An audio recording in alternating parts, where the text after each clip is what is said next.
আছেন আশা করি আল্লাহতে ভালো আছেন। আপনাদের মাঝে আরেকটা গুরুত্বপূর্ণ ভিডিও নিলাম। আজকে গুরুত্বপূর্ণ ভিডিও হলো যারা অ্যান্ড্রয়েড ফোনে বিকাশ অ্যাকাউন্ট খুলছেন তারা যারা এখনও বিকাশ অ্যাকাউন্টের ব্যালেন্স দেখতে পাচ্ছেন আপনার অ্যান্ড্রয়েড ফোন থেকে আজকে খুব সহজে দেখিয়ে দেবো কীভাবে আপনি আপনার অ্যান্ড্রয়েড ফোন দিয়ে আপনার বিকাশ অ্যাকাউন্টের ব্যালেন্স দেখবেন। এর জন্য আপনাদের ভিডিওটি সম্পূর্ণ দেখতে হবে মনোযোগ সহকারে।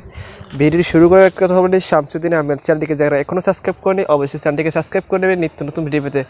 আর যারা অলরেডি চ্যানেলটিকে সাবস্ক্রাইব করেছে তাদেরকে অসংখ্য ধন্যবাদ। এর জন্য কোনো অ্যাপ্লিকেশন ব্যবহার করতে হবে না, আপনার অ্যান্ড্রয়েড ফোন দিয়ে আপনি আপনার বিকাশের অ্যাকাউন্টের ব্যালেন্স দেখতে পারবেন। তো কথা বলে চলুন মূল কাজে চলে যাই। চলে আসলাম কল ডায়াল প্যাডে। আসার পর এখানে আমাদের একটা নাম্বার ডিজিট করতে হবে *247#। আপনি যে নাম্বার দিয়ে আপনি অ্যাকাউন্টটি খুলছেন সেই নাম্বার একটা কল দেবেন। এই নাম্বারটি উঠিয়ে আমি কল দিয়ে দিচ্ছি।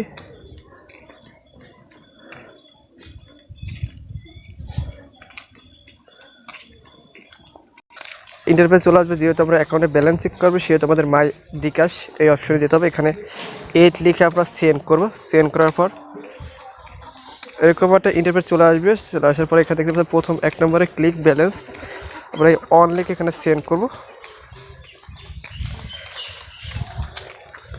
সেন্ড করা হয়ে গেল। এখানে আমাদের বিকাশের পিন নাম্বারটি দিতে হবে। আমি বিকাশের পিন নাম্বারটি দিয়ে দিচ্ছি, আপনি বিকাশের পিন নাম্বারটি দিয়ে দেবেন। দেওয়া হয়ে গেলে এখানে সেন্ড অপশানে ক্লিক করবেন। ক্লিক করার পর একটু ওয়েট করে দেখুন আমার এখানে কত টাকা আছে। আপনি অলরেডি এখানে চলে আসছে। আপনি এইভাবে খুব সহজে আপনার বিকাশ অ্যাকাউন্টের ব্যালেন্স বের করতে পারবেন। তা আজকের ভিডিও এই পর্যন্ত। ভিডিও যদি দেখে একটু মাত্র উপকার পেয়েছেন ভিডিও একটু লাইক দেবেন এবং আপনাদের বন্ধুদের কাছে চ্যানেলটি শেয়ার করবেন। আজকের এই পর্যন্ত, সবাই ভালো থাকবেন। আল্লাহ হাফেজ।